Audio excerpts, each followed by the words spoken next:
कोई भी कार्यक्रम जब हम जाते हैं कहीं पर भी तो हमको किसी न किसी से प्रेरणा जरूर मिलती है। जैसे कि हमारे सुंदर जी ने कहा कि यहाँ पर एनएसएस का कैंप लगा था, आरएसएस का कैंप लगा था, तो रात को कैंप फायर होता था, तो कोई भी कार्यक्रम ऐसा होता था तो उसमें हम प्रतिभाग करते थे। मैं पीछे आप ही की तरह बैठा रहता, जैसे भैया लोग बैठे हैं पीछे, तो आपको सुनता था तो मन में ये होता था कि मैं भी कुछ ना कुछ गाऊं, आगे जाकर के हमको भी मौका मिलता था तो हम भी गाते थे।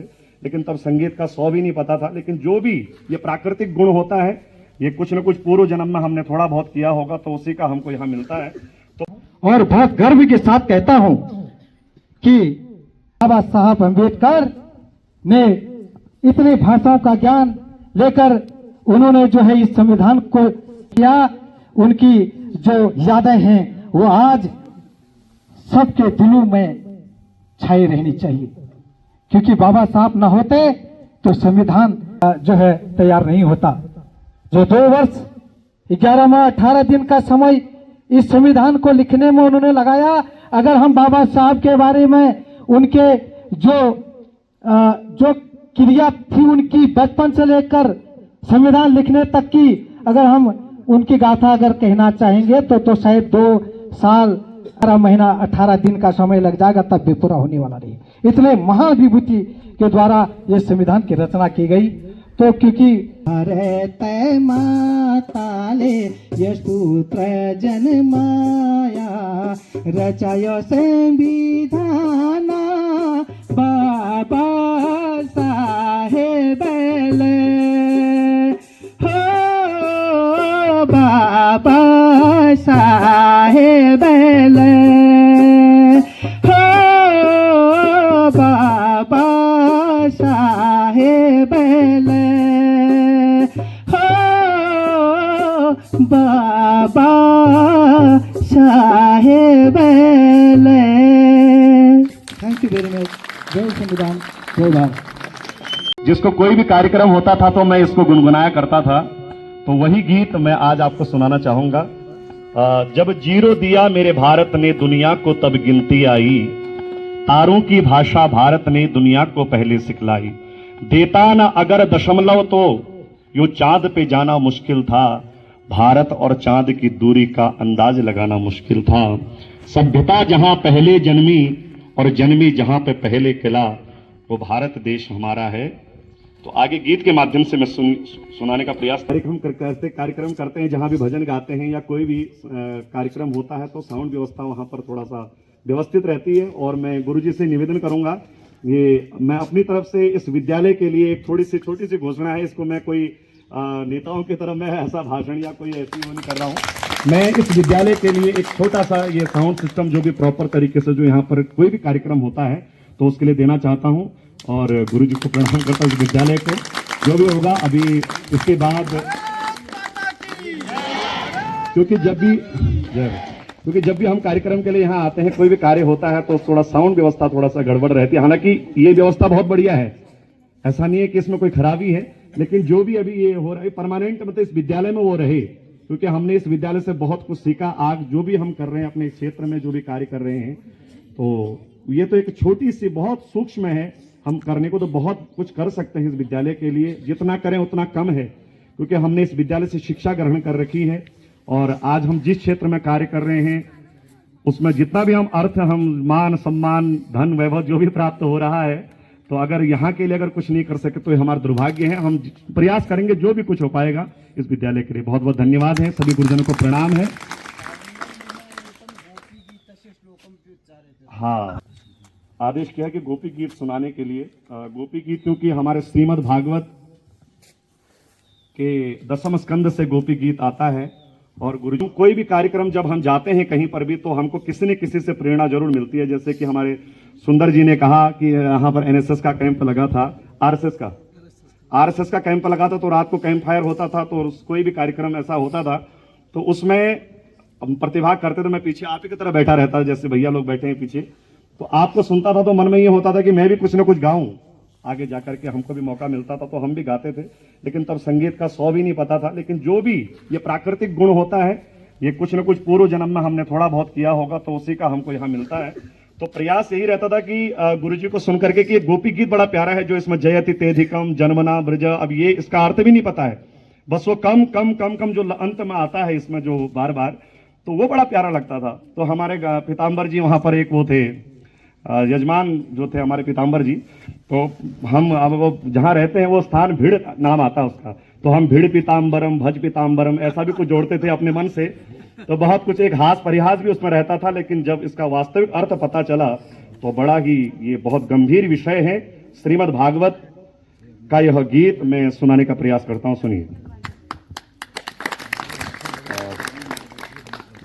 अतीतेधिकं जन्मना व्रजा प्रयत इंदिरा शाश्वतत्र हि दयित दृश्यतां दीक्षुतावका स्वयधृतास्वा स्वां विचिन्वते शरदुदासये साधु जात सा सरसिजोदर श्रीमुसादृशा सुरतनाथ ते अशुल्क दासिका वरद निघ्नतो नेह किं वधः विषजलाप्ययाद् व्यालराक्षसात् वर्षमारुतात् वैद्युतानलात् विषमयात्मजाद् विश्वतो भयात् ऋषभते वयं रक्षितामहो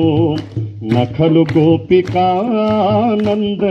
भवान् अखिल देहिनामन्तरात्मदृक् विखन सार्थितो विश्वगुप्तये सख उदेवान् सात्वतां कुले विरचिता भयं वृषिणि धुर्यते करणमीमुषां संसृतिर्भयात् करसरोरुहं कान्तकामदं शिरसि देहिनः श्रीकरग्रहं व्रजजनार्तिहं वीरयोषितां निजजनस्मया ध्वंसनस्मिता भज सखे भवात् किङ्करीस्मनो जलरुहाननं चारुदर्शय प्रणत देहिनां पापकर्षणं तृणचरानुगं श्रीनिकेतनं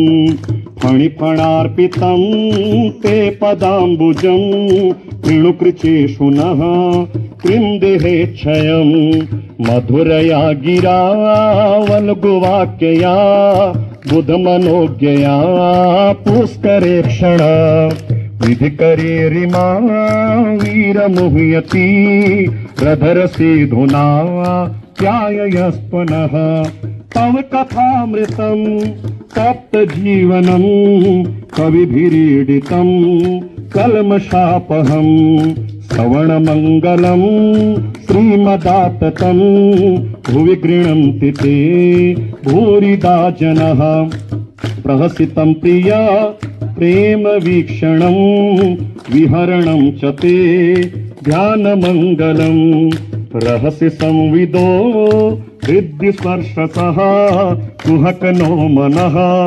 शोभयन्ति शोभयन्ति शोभयन्ति यत्ते सुजात चरणाम्बुरुहं स्तनेषु भीताः शनैः प्रियदधिमर्महि कर्कशेषु तेनाटवी मटसि तद्व्यततेन किंस्वित् कूर्पादिभिर्भ्रमति धीर्भवदायुषां नः। क्योंकि श्लोक में 19 श्लोक हैं तो और इन श्लोक इस संस्कृत से ही मैं आज जो भी कार्य कर पा रहा हूँ गुरुजनों के आशीर्वाद से। क्योंकि मैं जैसा पूर्व बताया आपको कि 10वीं में मैं 2 बार फेल हो गया तो उसके बाद पढ़ने की इच्छा नहीं थी, कहीं दिल्ली या रुद्रपुर जाकर के उन्होंने कहा थोड़ा नौकरी कर लेंगे, लेकिन ऐसा हुआ नहीं। घर वालों ने भी कहा कि आप आ जाओ हम दोबारा पढ़ेंगे। तो हाई स्कूल में भी तीसरी बार फिर ट्यूशन किया। हमारे एक सर हैं कोराली में सतीश सर, तो उन्होंने पढ़ाया हमें। क्योंकि विद्यालय में भी नहीं आया क्योंकि 2 ही बार विद्यालय में आने का मिलता है। उसके बाद तीसरी बार फिर वहाँ जा करके मैंने पढ़ाई करी अपनी स्वेच्छा से, क्योंकि अब उसके बाद ये मन में आया कि अरे भैया ये तो बहुत बड़ा अपराध हो गया, 2 बार फेल होना मतलब बहुत बड़ी बात होती थी हमारे समय में। तो गुरुजी ने कहा कि आप संस्कृत से ही पढ़ो, 98% संस्कृत में, क्योंकि गुरुजी ने पढ़ाया उसी समय आपका यहाँ पर आगमन हुआ था। तो आपने इतनी अच्छी तरह से हमें संस्कृत हिंदी पढ़ाई कि 98% मेरे पास मार्क्स थे। तो उसके बाद आपने कहा कि आप हरिद्वार चले जाओ और वहाँ से संस्कृत से आचार्य और ये जो भी इसमें होता है संस्कृत में, तो वो पढ़ाई करो। तो मैं हल्द्वानी तक पहुँच पाया, तो वहीं जा कर के फिर मैं क्योंकि वहाँ हरिद्वार में कोई जानने वाला नहीं था। होता ही है कि हमें अपना एक अभिभावक या फैमिली सपोर्ट भी चाहिए, तो वहाँ पर मामा लोग रहते थे, तो हल्द्वानी में पढ़ाई करी।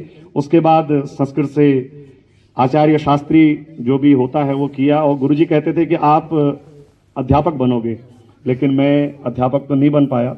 लेकिन जिस कार्य में मैं, जो क्षेत्र में कार्य कर रहा हूँ, मैं अपने आप में संतुष्ट भी हूँ और प्रसन्न भी हूँ। और एक छोटा सा यूट्यूब चैनल भी है जिसको मैं किसी को बताता नहीं हूँ, और लगभग 3.5-4 लाख सब्सक्राइबर भी हैं। और रोज उसमें कुछ न कुछ मैं भजन कीर्तन या कोई गीत नहीं डालता हूँ, बस संस्कृत का ही मैं उच्चारण करता हूँ, मंत्र पढ़ता हूँ, तो लोग उसको बहुत पसंद करते हैं। करोड़ों लोग उसमें जुड़े हैं, जो देखते हैं उनको, ये भारत ही नहीं बल्कि कनाडा, यूएस, जहाँ जहाँ से लोग उसको सर्च करते हैं तो उसको सुनाई देता है। तो अपनी इस आवाज़ से ही, माँ सरस्वती के वरदान से ही मैं कार्य कर रहा हूँ। और गुरुजी का विशेष धन्यवाद करता हूँ, हमारे अंडोला सर और हमारे डॉक्टर साहब और हमारे मनोज जी और जितने भी इस विद्यालय में, क्योंकि कई अध्यापक तो यहाँ से सेवानिवृत्त भी हो चुके हैं, तो उनका भी बड़ा योगदान है। मैं बस आपसे एक यही निवेदन करूंगा, हमारे जितने भी विद्यार्थी यहाँ बैठे हैं, कोई भी कार्य होता है आपके विद्यालय में तो उसमें बढ़ चढ़ कर सहभाग करना चाहिए। और कौन सा हमारे अंदर ऐसा कौन सा गुण है जो माँ भगवती को प्रसन्न हो जाए और आपको उसी क्षेत्र में सफलता प्राप्त हो जाए, क्योंकि माँ सरस्वती सभी के अंदर विराजमान है। और ये तो मंदिर है माँ भगवती का, माँ सरस्वती का। तो आप अपने कार्य को केवल एक फॉर्मेलिटी की तरह मत करिए, बल्कि उसको बड़े मनोयोग से, और उसी में आपको सफलता मिलेगी। आप जिस कार्य को करोगे और एक समय के बाद उसी में आपका नाम भी होगा, आपका कार्य भी बढ़ेगा। इन्हीं पंक्तियों के साथ मैं अपनी वाणी को विश्राम देता हूं और सभी गुरुजनों को पुनः प्रणाम करता हूं। और इसी के साथ आप सभी को गणतंत्र दिवस की बहुत बहुत शुभकामनाएं। एक बार मेरे साथ कहिए, भारत माता की, भारत माता की, भारत माता की जय।